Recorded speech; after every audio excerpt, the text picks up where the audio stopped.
إن الحمد لله نحمده ونستعينه ونستغفره ونعوذ بالله من شرور أنفسنا ومن سيئات أعمالنا من يهديه الله فلا مضل له ومن يضلل فلا هادي له وأشهد أن لا إله إلا الله وحده لا شريك له وأشهد أن محمدا عبده ورسوله أما بعد عباد الله اتقوا الله تعالى فإن تقوى الله عز وجل جماع الوشايا وأساس السعادة وهي وشية الله للأولين والآخرين من خلقه قال تعالى ولقد وصينا الذين أوتوا الكتاب من قبلكم وإياكم أن اتقوا الله وهي وشية النبي صلى الله عليه وسلم لأمته ووشية السلف الصالح فيما بينهم ثم أعلم أرأكم الله أن أعجب ما يجب للعبد أن يؤنى به في هذه الحياة الاستقامة على طاعة الله واللجوم صراطه المستقيم قال تعالى فاستقم كما أمرت وقال تعالى فاستقيموا إليه واستغفروه وقال تعالى إن الذين قالوا ربنا الله ثم استقاموا فلا خوف عليهم ولا هم يحزنون وقال عز وجل إن الذين قالوا ربنا الله ثم استقاموا تتنزل عليهم الملائكة ألا تخافوا ولا تحزنوا وابشروا بالجنة التي كنتم توعدون أمبي على تام أمبي أنيني على في أكان كسي كابواني ركون تورو منانك بارا جكو ni alay jom min kanda wude kanda bagay ni alay jom min fili kanda bagate sorola ambe sharia ma site min ni bato cien la makka kani ala kelempe wute yo nyogonte ala la ambe sharia muhammad wala ka jondo ala ka cidendo kisini nema baka anaka dunkew anaka shebon ala ku kisi min ka chakosube no temena ka boy ala ka jon ayeshira ala nyem masamin korotale do akado ala nya shiranya wode ye wosha kaw nyuman be farale nyogon ka we ala nya shiranya de akado kunandia wo shipa shimani wolle shiri woye ala nya shiranya de aka hada madon ka shira ala nya shiranya wode ye ala ka wosha kanye folo mugo ni laba mugo ye aka damfeuna ala ko ne ala ye wosha kanke wuye nyawu nya mariya nye mugo nya mariya kitabu dira mugo munu ma awunye ani aw be kasra lanye ala nya shiranya mbalimon wode ciden ka wosha kanya kam mantonye ala nya shiranya wode salafu salihu ka wosha kanye uyere ne nyogonje o kofi akado alaka au koloshi ka fo fembele bele bamin wajibiriya jonka ninjiya nama ya kono ika sabati alaka batoka alistiqamatu ala ta'atillah fembele bele bamin ni wajibi do jonka ni kanki yere sugola naye ka nyanyini ka ke oyede ika sabati katile ala batoka ani minye alaka siratilelenye iko nyini ko mina kiko oka ode fembele bele bay min wajibira jonka ni nyanama yakono ankado ala basamin korotalen wala yire nyamara likeni oye hada madenka sabati ikatile ika alaka bato ika sabata ka fastaqim kama umirta ala ko cide nyerema ako itile isabati komi nyinya mariya chugumi isabati komi nyinya mariya chugumi anko sabati munye الاستقامة على طاعة الله واللجوم صراطه المستقيم وعدم الحيدة والانحراف عنه جات اليمين وجات الشمال استقامة منye alaka bato iki joka ka sabataka ala ka sira tilelen iki do o kono kana jenge ka bo ola kata kini kana jenge ka bo ala kata numa ibi jwa kada ka sabataka wodi atwala ci de nyire nyamara ko fastaqim kama umirta akoy sabati katile ko mi nyamar ya chokomi sabati ala batoka ikala ka sira mina ko mi nyamar ya chokomi aya wore kurala ko fastaqimu ilayhi wastaghfiruhu ako ayetile kata alama aka sabati ala ka dinaka aka alayya fadele mana hada madin isa batira chogo hada madanya hada madende qataw be saki soro wori atwala ko fastaghfiruhu ay alayya fadeli sabati kono nana tilenya kono nana ala ka dina haqiqaka ko munum ba soro qataw munum ba soro abi alayya fadeli aya wori kun ala ko innal ladhina qalu rabbuna allah summa istaqamu fala khawfun alaihim wa lahum yahzanun ala ko mogo munu nu ko awun tigi ala de ambe ala kerem pewde bato ko kofe u sabatiroka nunun tigi la mo siratu ye jorotu ye yawmal qiyamado ute sira qiyamado ube fatu ka ko munun to kofe ute dusu kasulu fana la ute joro ulu fana ala be ken unona bilaye u kademba yala munun kan tigi ala de u sabatiroka u joroka siranya tuye jorotu ye aya werukuna lakum innal ladhina qalu rabbuna allah summa istaqamu tatanazzalu alayhimul malaikatu alla taqafu wa la tahzanu wabshuru bil jannati allati kuntum tu'adun aya werukuna lakum mu'minun ko awun tigi ala kelempewde ambe ala kelempewde bato o ko fe sabatiroka nonun tigi la mo ni sayar nanuma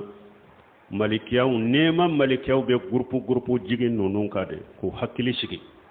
inni mboto malikiyaw ba fu uma aw kana sirade aw kana juro aw kana sira aw kana juro ayinni sonjani arjanna minni ala ya allah do ta'awiye akana sira akana juro ayinni sonjani arjanna minni ala ya allah do ta'awiye donc mbalimo sabati baga alaka dinaka asaraw do de fulen nununye hada madinka sabati ala ka dinaka balmo sabati dinaka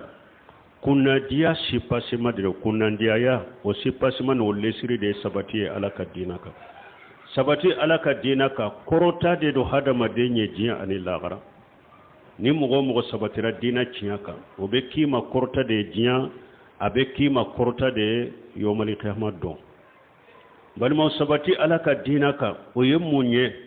alaka dina haqiqa ka nyenyini ka joaka kake dina haqiqa koke alay nyamarni minye kake alay patanya kabo minna ko toy kala ka daun koroshi kala ka dina koroshi kala ka balilifeun koroshi ikana bila ukono ninde togoye ko alistiqamatu ala dinillah ani kala jelike katalla garama kala garab bila inye koro ikado ko tasuma binye ko arjanna binye ikado ko fese binye ikado ko mijane binye ikado ko baragafe binye ikado ko nyininkali binye ala binyin kan malika binyin kan wala ikatile ala taka kanunun be de bila inye koro kafoni be binye ikanunun bilinye koro ikasabati ala taka ninde tukudo ko al istiqama balmani sabati min fuleninye nin tilenya min fuleninye alaka dina haqiqaka sipasema fulabala de dusukun ka sabati ani nen ka sabati mana dusukun ka jo nen ka jo sanu kuma ka so ma cedo de laka cide nyinenka ako qul li fil islami shay qawlan la ash'alu ahadan khayraka qala qul amantu billahi summa istaqim cedo na ciden ka seba do ako ciden ma ako kuma fonye islamiya kono kuma min nimbe barake naye kuma mi ninte mo wore nyinenka ala fanani ete ciden ko ma qul amantu billahi summa istaqim ako ce ma fo idala ika fo limanani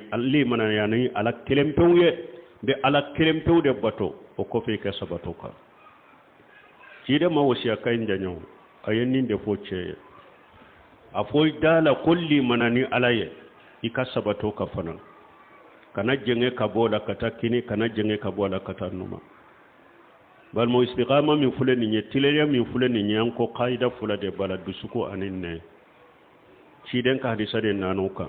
aqul la yastaqimu imanu abudi hatta yastaqima qalbuhu ولا يستقيم قلبه حتى يستقيم لسانه لا يدخل الجنة من لا يأمن جاره بواقعه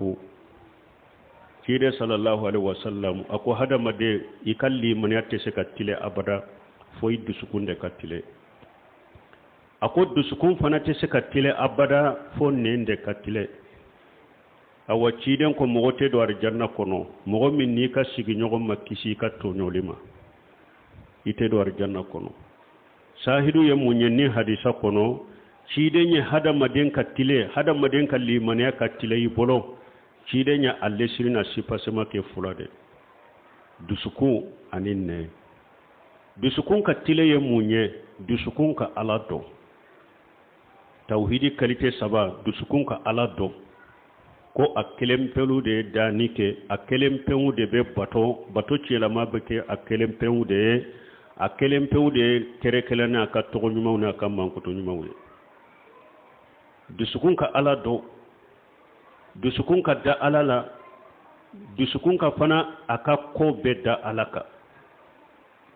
ninde ko dusukun tileli aka ala do ala don haqiqa bela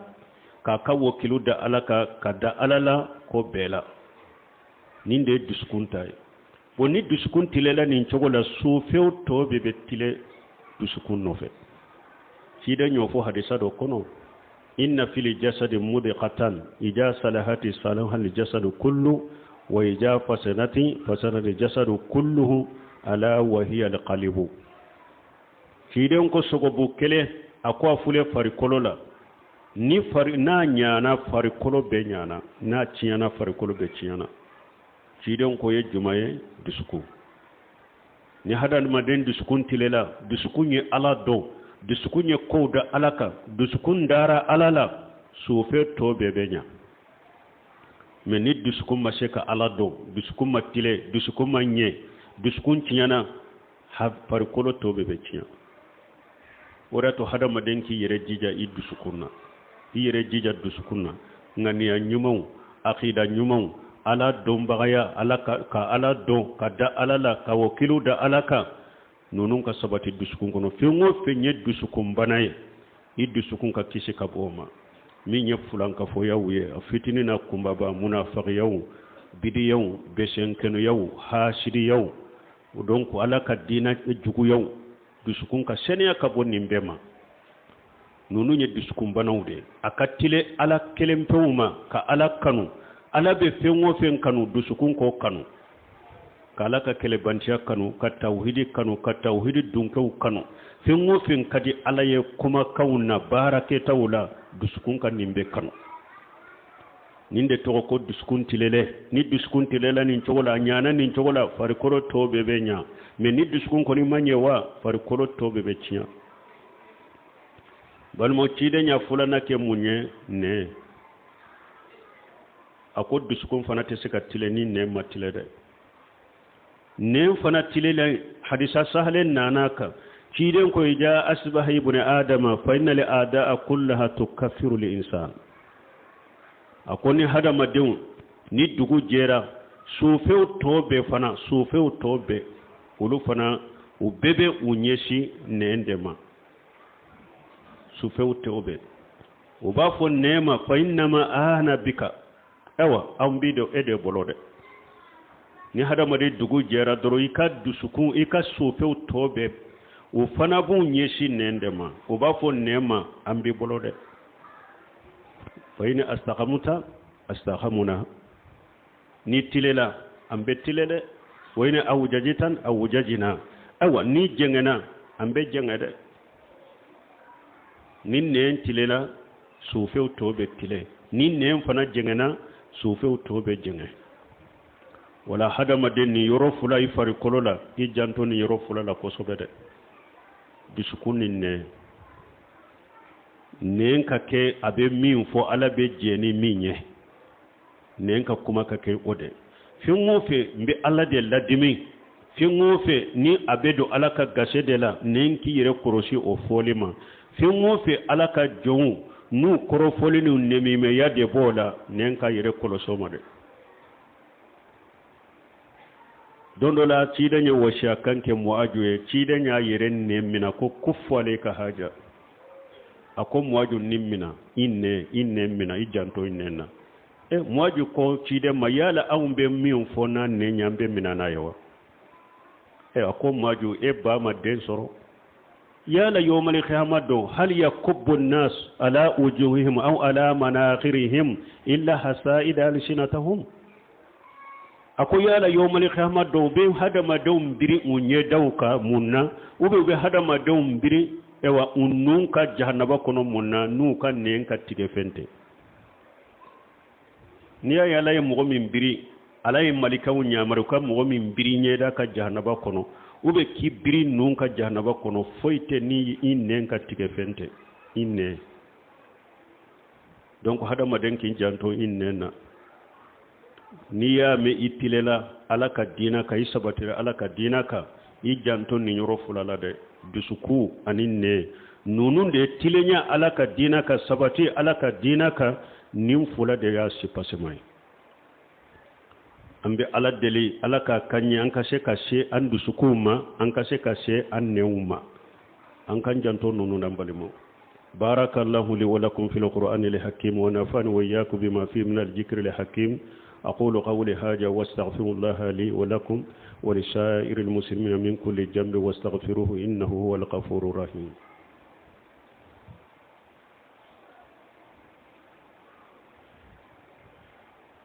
الحمد لله رب العالمين والصلاة والسلام على نبينا محمد وعلى آله وصحبه وسلم تسليما كثيرا قال صلى الله عليه وسلم سددوا وقاربوا على كتير كسر نما باكا أكو سددوا وقاربوا سددوا كريموني كاستقامة حقيقة كجو على كدينا كحقيقة ودي سددوا وقاربوا ni mogo min mashe ka jo ala ka dina ka kasabata ka kome anyini ne fa chogomi igerala igere istiqama la iki janto diskuna qad aflaha man jakaha wa qad khaba man dasaha ala ko mogo ganyera mogo min ni diskun seneya ka bo diskun banawuma ka tile ala la kasabata la ta ka ala ko yi ka diskun seneya wa qad khaba man dasaha mais mogo perdi la mogo min ni dusukun nogo ne yi dusukun nogo ni dusukun banaw de ye e perdi la de dusukun ta fule qur'ana kono qad aflaha man zakaha wa qad qaba man dasaha mogo ganyera mogo min ni aya ka dusukun sena ya ka sabati ala taka mogo perdi la mogo min na ya ka dusukun nogo نين فنا يرولا ألاكو يا أيها الذين آمنوا اتقوا الله وقولوا قولا سديدا يصلح لكم آمالكم ويغفر لكم جنوبكم ألاكم مؤمنون يا أيها الذين آمنوا اتقوا الله وقولوا قولا سديدا أكم مؤمنون أي سر ألاني أكاكما تليلون فو كاكما سببات موفو كاكما نموفو قولا شديدا بين بلا كنيا كومو اكو اولودي فو سوابا كومو اكا اولودي فو كما سبتلو كما تليلو اكا اولودي فو ni mogo min ninke ala bi ka junubu ya faye qulu qawlan sadida yuslih lakum a'malakum wa yaghfir lakum junubakum ni mogo min ka kuma nyana ika kuma tilela ika kuma kera cinyaye ala bi ka barato be nyaye ala bi ka junubu ya faye donc hadama den ki jijan ni na dem balimo ambe jiyan laba minna ka cinya nyine ka soro ambe an ka jiyan laba nan ka wakati laba na bara berebele ba cinya nyere fana soro li kofe adoni kofe ka bara kenaye o fana yani ya damana barai ni ye baara kɛ n'a ye fana n ye baara kɛ n'a ye siɲɛ kelen siɲɛ fila wagati kunkurunin kɔrɔ o fana tɛ o ka sabata ka o fana ye a damana baara ye ko bɛ nin yɔrɔ de la sinon ne ye nin dɔn a ka ɲɛ n y'a kɛ siɲɛ kelen ou bien n y'a kɛ wagati kunkurunin kɔrɔ n y'a bila o man gɛlɛ o balima min ka gɛlɛ de sabati o de y'a to ciden a nana hadisa dɔ kɔnɔ sayyabatan huda wa akhawatuha n'u ko ciden ma ko mun n'an ye sijɛ ɲɛ i ka kunsigi la sisan a ko suratu huda minnu n'a ɲɔgɔnnaw ko minnu b'u kɔnɔ bagabagali ni ewa kuma girima minnu b'u kɔnɔ de ye n ci jɛya ciden n'a ka cidenya n'a ka bato min filɛ nin ye nin bɛ ewa bato kɛ ka nafila kɛ fo sen bɛ funu joli jan bolo a sen fila bɛ funu ka pɛrɛn mais ni ala kɔ ma fastaqim kama umirita hari bi ala b'a kɛ k'a fɔ ma ko i tile dɛ i sabati dɛ komi n ye yamariya cogo min a ko ninnu na ɲɔgɔnna de y'ale si jɛya balima anw don fitina b'an fan bɛɛ a komalalama b'i nɔfɛ a kɛwalalama b'i nɔfɛ lajarabiw ni fitinaw ni diɲɛ laban ka taa nin dungo ma nin dungo o bɛ b'a la subuhatiw bɛ na i ma nin dungo b'i fan bɛɛ subuhatiw b'i fan bɛɛ balima an de bɛ hatagi tilenya na bi koyi an de bɛ hatagiya an ka jija an ka sabati dɛ an ka duwawu kɛ allahumma ya muqallibal qulub sabbit qulubuna ala ta'atik ciden yɛrɛ ka duwawu ye nin de masa e min bɛ dusukun yɛlɛma n dusukun sabati ka bato kan mɔgɔ min n'i b'a fɛ ala k'i dɛmɛ an bɛ diɲɛ laban min na i ka sabati haqiqa ni tiɲɛ kan duwawu to ka ala deli dɛ i ka duwawu kɛ ala k'i sabati ala ka tiɲɛ yira i la ni tiɲɛ yira i la ala ka baara nɔgɔya n'a baara nɔgɔya i ye i ka ala deli fana ala k'i sabata ka dɛ an ka wagati ka gɛlɛ dɛ fitina wagati dɔ balimaw la jarabi wagati dɔ duwawu kɔfɛ n'i b'a fɛ i sabatilen ka to i ka diina kan taama ɲɔgɔnw jɛɲɔgɔnw wɔlɔma dɛ kana bɛɛ k'i baro ɲɔgɔn ye kana bɛɛ k'i taama ɲɔgɔn ye kana bɛɛ k'i teri ye kana bɛɛ k'i jɛɲɔgɔn ye almaru ala dini khalilihi falyanzur ahadukum ila man yuqaliluhu ciden ko hadamaden bi i teri ani jɛɲɔgɔn ka jogo de ka dɛ a ka dɔ la kelen ka wolomali ni jatemina kɛ i bɛ mɔgɔ min k'i teri ni jɛɲɔgɔn i k'o dɔn i k'i janto la dɛ n'i b'a fɛ ka sabati diina haqiqa kan i taama ɲɔgɔnw jɛɲɔgɔnw baro ɲɔgɔnw woloma dɛ aw ani fana al ilmu nafi sabanan ye mun ye doni nafalama ɲini dɛ doni nafalama an k'o ɲini dɛ an ka sigi dɔɔnikɛbagaw kɔrɔ an yɛrɛ b'a dɔn dɔɔnikɛbaga ɲuman minnu bɛ ahli sunna wal jamaa la manhaji salafu salih an b'o dɔɔnikɛbaga ɲuman minnu dɔn an ka sigi u kɔrɔ dɛ an ka kitabu ta u la kelen ni kelen ni kitabu banna i ka kitabu ta ni kitabu banna i ka kitabu ta dɔɔni nafalama ka ɲini dɛ ni dɔɔni nafalama t'i bolo dɔɔni sabatilen t'i bolo sabati ka gɛlɛ dɛ n'i bɛ jamana min na n'i m'o dɔɔnikɛbaga suguw sɔrɔ alhamdulillah ni ereje sɔsɔ ko in na min ye ayimmati ahli sunna wal jamaa minnu fatura minnu bɛ ɲɛnamaya la u ka kitabu sarahulenw bɛ dafale a bɛ internetiw kɔnɔ i b'u ka kitabu dafalenw tere sarase akida kitabu tawhid kitabu u ka ewa qur'ana tawsiru u ka hadisa sarahu i k'u tere sarase k'u lamɛn dɛ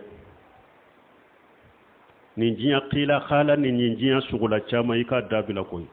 i ka sigi karamɔgɔw kɔrɔ ni karamɔgɔ ɲumanw tɛ n'i bɛ sigi minnu kɔrɔ u ka kasetiw ɲini u ka ewa kitabu sarahulen ɲini u k'u tere sarase i k'u sigi k'u lamɛn kelen kelen kitabu ni kitabu i k'a bɛ lamɛn u bolo min bɛ hadamaden dɛmɛ k'i sabati nin tiɲɛ kan k'i sabati ala ta kan a sabanan y'o de ye koyi dɔɔni nafama i k'o ɲini naani n'a ye juma ye mujahadatu nafs a tɛ ɲa k'i yɛrɛ jihadu dɛ a tɛ ɲa yɛrɛ jihadu ko koyi n balimaw bɛndiya ni diɲɛ daamu ani nin diina haqiqa ka taa ɲɔgɔn fɛ fɛn man gɛlɛn n'a ye mɔgɔ ɲuman tɛmɛna ni aka togo bora jinya fantan nani hara fatulen ko fe ni jinya e wat dugute jek ni tile be bina togo te fo taw ka tariku laje yere jihadu dando koy buyu yere ninde kele folo ku yere jihadu folo jihadu benye donc fo e yere ki yere de jihadu folo jihadu benye i yere de jihadu ikinin jihadu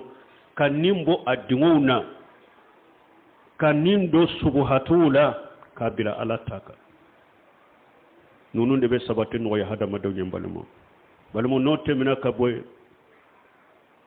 sungalo abafe ka sense kana an kallabbe hari bi abella beni munyanya istiqama minfo ijija iddusukunna sani sungalo kana bana munum ba kunu dusukun bana munum ba ko furake ko bola de dusukun ka se ka tilay bolo ka sungalo makono inne bana munum bi nenka u furake ka boy nenka iki nen tile de yani sungalo in kana salafu salihu tunkera ni sungalo surunyana te sungalo nana ubuka deresu bejo deresu minya fiqhu yewo deresu minya hadisa ube deresu bede jo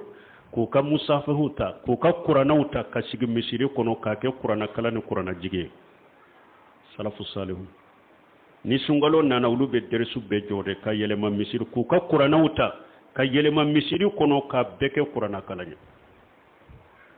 utete so kono de ubeta sigi misiru de kono kulu te to so kono kulu beta yelema misiru kono ka qur'ana kana ku ka suntanga ka bo mo ka korofoli uma ani ku ka suntanga kona ta barake bara munumbu ka sunjogi ahmad ibn hanbal yenni fa be mu ko ni kono libun qudama ko salafu ko ni sungalo sera kulu be so bilade ku ka qur'ana uta ka sigi misiru de kono ka qur'ana kalanke ku ka suntanga ka bo mo ko korofoli uma ku ka suntanga kabo bara uma bara munumbu ka sun na bedde fokala awum balma mujahidu ko ni mo men ba fe ka sun kisilen ka toy bolo ko minye korofoli ni ngalo yere kolosom ni femfula ni mo men ba fe ka sun korosilen ka toy bolo yi ka sun kisilen ka toy bolo akoko fula be yere kolosoma de korofoli ni ngalon tike balma hadama de ni ba fe isun ka toy bolo ewa anye istiqama min fo adode be ke sababu ni istiqama be min bolo ne sabatila dusukun sabatila e ka sumbe kiside me anye ni istiqama min fo ni o masro mo min bolo e dusukun tilelente nen tilelente a isun te kiside isun te kisi kabo mo ka korofoli uma isun te kisi kabo bara uma bara munum be do fe ko ikasunna ambe ala dele ala kan dusukuntile ala kan newuntile ala kan sabati ala ka dina haqiqaka nante jenge ka bola kata kini nante jenge ka bola kata numa ربنا آتنا في الدنيا حسنة وفي الآخرة حسنة وقنا عذاب النار ربنا لا تزغ قلوبنا بعد إذ هديتنا وهب لنا من لدنك رحمة إنك أنت الوهاب اللهم اجعل الإسلام والمسلمين وأذل الشرك والمشركين ودمر أعداءك أعداء الدين برحمتك يا أرحم الراحمين وآخر دعوانا الحمد لله رب العالمين.